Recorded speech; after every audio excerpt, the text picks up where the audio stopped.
warahmatullahi wabarakatuh. Waalaikumsalam warahmatullahi wabarakatuh. Selamat siang teman-teman semua. Gimana kabarnya hari ini? Baik, Kak. Oke, baik ya. Masih semangat buat belajar hari ini? Semangat, Kak. Oke, kalau masih semangat, teman-teman, kita pada hari ini akan belajar tentang TWK 10 dengan bab tata negara. Teman-teman boleh dibuka buku modulnya tentang materi tata negara ya. Oke, teman-teman tadi kan coba dibaca sekilas dulu. Isinya tentang apa sih? Oke, supaya kakak mau tanya nih, kenapa sih kita pada hari ini harus belajar tentang tata negara di TWK? Ada yang mau coba? Nggak tahu, Kak. Oke, kalau nggak ada, jadi gini teman-teman, dalam sistem ketatanegaraan kita kan ada struktur-strukturnya nih. Sama kayak kalian misalnya di eskul kalian jadi pengurus, atau kalian ketika ikut OSIS kalian jadi ketuanya, terus ada bidang-bidangnya. Ini kan ada struktur-strukturnya supaya apa? Supaya rapih dalam mengerjakan sesuatu. Sama kalau dengan sistem ketatanegaraan kita. Gitu teman-teman. Oke. Penting untuk teman-teman tahu dalam sistem ketatanegaraan kita itu ada perbedaan antara sebelum dan juga sesudah amandemen. Apakah perbedaannya? Oke, teman-teman coba bisa sambil dicari dulu terkait perbedaannya apa sih sebelum dan juga sesudah amandemen. Jadi ada perbedaannya teman-teman. Mulai dari beberapa lembaga yang tadinya ada, terus jadinya nggak ada dan lain sebagainya. Coba ada yang mau coba dulu? Oke, ini nggak ada ya. Jadi teman-teman kalau kasih tahu ada perbedaan di lembaga yang namanya MPR. Singkatan apa MPR? Majelis Permusyawaratan Rakyat. Iya, tadinya sebelum amandemen MPR ini adalah lembaga tertinggi. Nah dia nggak bisa tuh diganggu sama lembaga-lembaga lain karena dia yang paling tinggi gitu, dia punya kekuasaan. Tapi setelah adanya amandemen, dia ini menjadi lembaga yang sejajar. Dia posisinya diturunkan gitu. Nah, itu teman-teman yang pertama ada perbedaannya. Selanjutnya itu ada di lembaga atau namanya presiden. Maksudnya gimana Kak presiden? Nah teman-teman, pada hari ini kan presiden itu dipilih oleh siapa? Rakyat. Ya betul. Pada hari ini itu sesudah amandemen presiden dipilih oleh rakyat kita gitu ya. Tapi sebelum adanya amandemen presiden ini dipilih oleh MPR. Nah makanya setertingginya ini MPR karena dia bisa memilih presiden pada saat sebelum amandemen itu teman-teman. Oke, selanjutnya ada perbedaan di lembaganya juga. Kalau misalnya pada saat sebelum adanya amandemen itu total ada 6 lembaga. 6-nya ada apa aja teman-teman bisa coba lihat di modul masing-masing. Totalnya ada 6.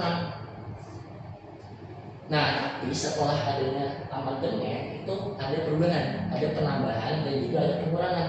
Pengurangannya apakah? Namanya lembaga DPA, Dewan Pertimbangan Agung, dihapus karena dianggap sudah tidak relevan dan juga memboroskan anggaran pada saat itu. Tapi ada juga penambahan nih, teman-teman, namanya lembaga MK dan juga KY. Nah, MK dan juga KY itu maksudnya kira-kira kewenangan wilayah apa sih? Apakah eksekutif, yudikatif atau legislatif teman-teman? Nggak tahu. Oke, kalau nggak tahu, MK, KY, MA itu maksudnya ke dalam yudikatif itu atau disebut dengan kehakiman ya, kekuasaan kehakiman. Nah, jadi ada perbedaan juga pada saat sebelum maupun sesudah. Bedanya apa? Kalau sebelum amandemen itu hanya ada satu lembaga, namanya MA Agung atau biasa disingkat dengan MA. Tapi setelah adanya amandemen total ada 3, MK, KY dan juga MA gitu. Oke, selanjutnya kalau misal sampai sini ada yang mau ditanyakan dulu teman-teman? Kalau misal udah nggak ada, kakak akan lanjut ke materi selanjutnya terkait lembaga-lembaga tinggi di negara itu ada apa aja sih? Gitu. Aman ya terkait perbedaan antara sebelum dan juga sesudah? Oke, kalau aman, kakak lanjut. Oke, tadi kan kita udah tahu nih ada 6 lembaga, terus ada yang dihapus, ada yang ditambah. Berarti total setelah amandemen itu ada 8 lembaga, itu teman-teman.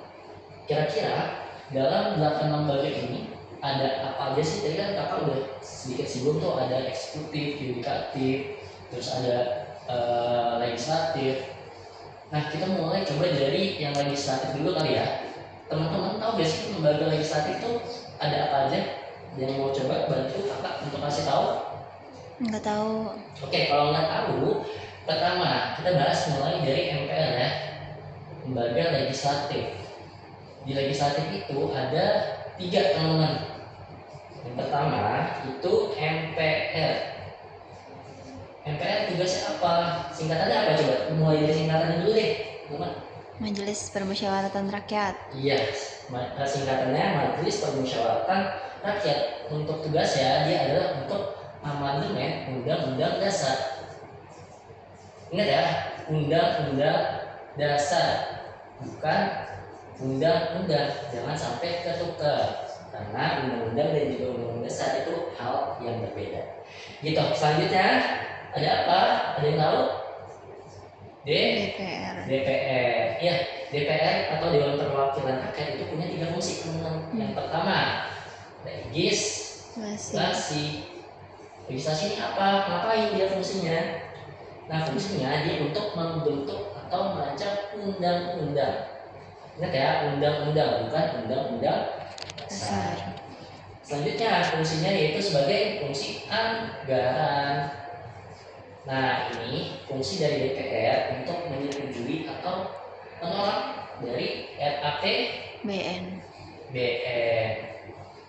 Tuh, selanjutnya fungsi dari DPR itu untuk fungsi pengawasan, teman-teman. Pengawasan. Apa nih pengawasan? Mengawasi siapa dia? Si DPR. Mengawasi jalannya pemerintahan, kebijakan, kebijakan pemerintahan. Itu ya, teman-teman.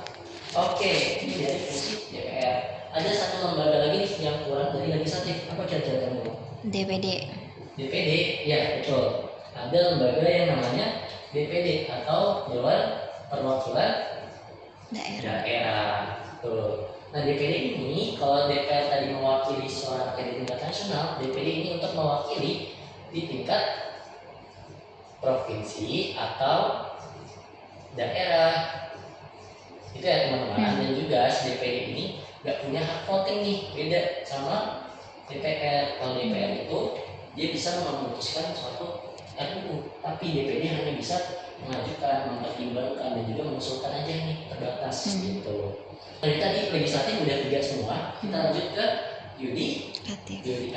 Yudikatif itu ada 3 juga, teman-teman. Yang pertama kita mulai dari Mahkamah Agung ya.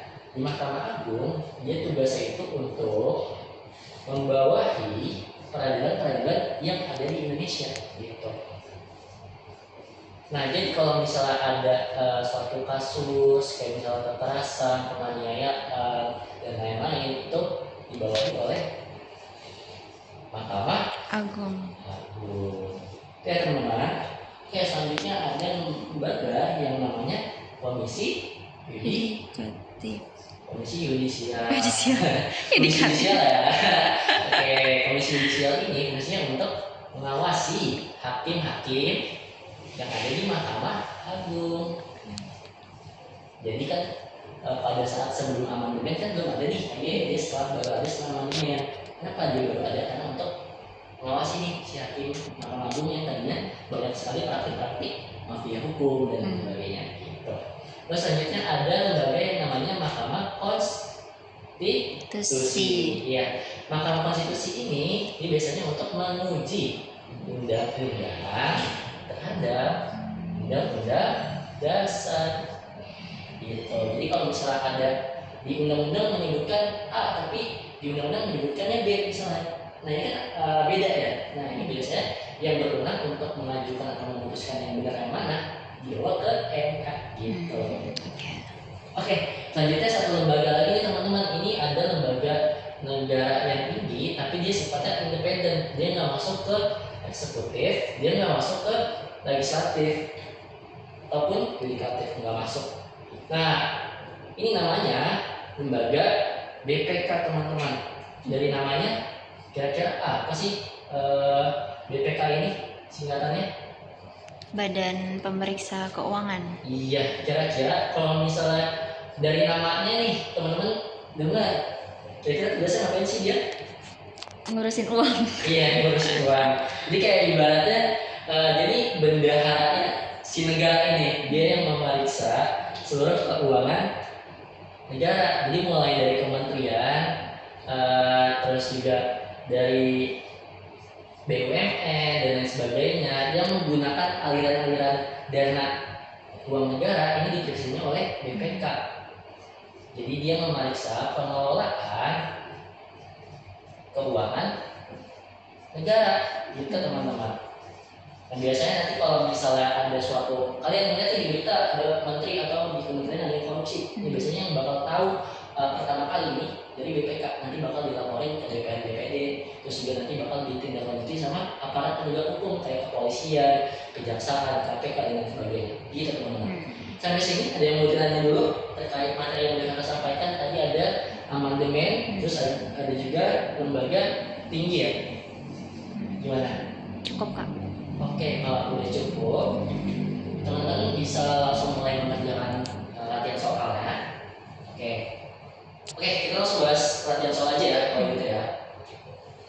Oke, latihan soal. Oke, kita bahas dua soal dulu ya teman-teman. Coba kita lihat di soalnya. Soal pertama, wewenang untuk memeriksa, memutus dan juga menyelesaikan perkara pidana di tingkat kasasi adalah wewenang. Nah, ini yang ditanya berarti adalah tingkatan pengadilannya. Oke, jadi kalau di tingkatan pengadilan itu ada beberapa tingkatan pengadilan teman-teman. Tingkatan pengadilan ada 3 tingkat pengadilan. Yang ditanya adalah tingkatan apa? Kasasi. Kasasi. Oke. Yang pertama itu ada tingkat pertama namanya. Tingkat pertama. Ada yang tahu dia diselesaikan di mana kalau tingkat pertama? Nggak tahu kak. Oke, dia diselesaikan di pengadilan negeri. Nah, pengadilan negeri ini yang biasanya teman-teman bisa suka lihat tuh di berita ada pejabat atau artis-artis yang ramai gitu kan, dia bisa dimasukin ke berita nih, biasanya di pengadilan negeri ini biasanya gitu. Nah, selanjutnya ada tingkat kedua, tingkat banding namanya. Kalau misalnya keputusan dari tingkat pertama itu masih belum sesuai yang kalian inginkan, kita bisa mengajukan banding namanya. Itu diselesaikan di pengadilan tinggi. Nah, pengadilan tinggi itu dia cakupan wilayahnya provinsi ya teman-teman. Tadi kalau negeri itu kota atau kabupaten gitu. Oke, selanjutnya tingkat kasasi nih yang ketiga yang ditanya di soal. Tingkat kasasi. Kalau misalnya apa yang diputuskan dalam tingkat tinggi atau pengadilan tinggi ini itu masih belum sesuai dengan yang kalian inginkan, kalian masih bisa mengajukan kasasi ke mana? Mahkamah Agung. Gitu. Jadi jawabannya untuk soal nomor 1 yang paling pas adalah yang C, Mahkamah Agung. Oke. Sampai sini bisa dipahami teman-teman soal nomor 1? Oke, kalau tidak kita lanjut ke soal nomor 2. Kita baca sama-sama soalnya. Di sini soalnya ditanyakan terkait jumlah hakim dari Mahkamah Konstitusi. Ditanya soal jumlah hakim Mahkamah Konstitusi. Jadi kita harus tahu dulu nih jumlah hakim Mahkamah Konstitusi itu ada berapa. Oke. Jadi jumlah hakim dalam Mahkamah Konstitusi itu jumlahnya ganjil. Hakim itu jumlahnya harus ganjil, nggak boleh genap teman-teman. Kenapa? Supaya ketika nanti ada perbedaan pendapat itu ada satu pendapat yang memang suaranya itu lebih tinggi gitu. Kalau genap kan misalnya 4 orang hakim, 2-2, nah kan seimbang nih. Kalau misalnya ganjil kayak 5, ada yang 3, ada yang 2, kita tahu mana yang dapat diambil keputusan gitu. Oke, jadi jumlah hakim Mahkamah Konstitusi itu ada 9 teman-teman. ada 9. Nah isinya itu terdiri dari berbagai komposisi. Ada yang dari legislatif, ada yang dari eksekutif, ada yang dari yudikatif. Jadi semua yang dalam konsep res politika itu masuk ke dalam hakim Mahkamah Konstitusi. Oke. Nah, pembagiannya gimana? Pembagiannya itu sama rata teman-teman, mulai dari eksekutif, dari yudikatif maupun legislatif itu jumlahnya sama rata. Berapa orang? Kalau 3. misalnya 9 hakim Mahkamah Agung dibagi rata 3. 3. Yes, jawabannya 3. 3, ini 3, ini 3. Jadi kalau misalnya ditanya berapa jumlah hakim Mahkamah Konstitusi itu jawabannya ada 9. Dan kalau ditanya pembagian komposisinya seperti apa, eksekutif 3, yudikatif 3, legislatif 3.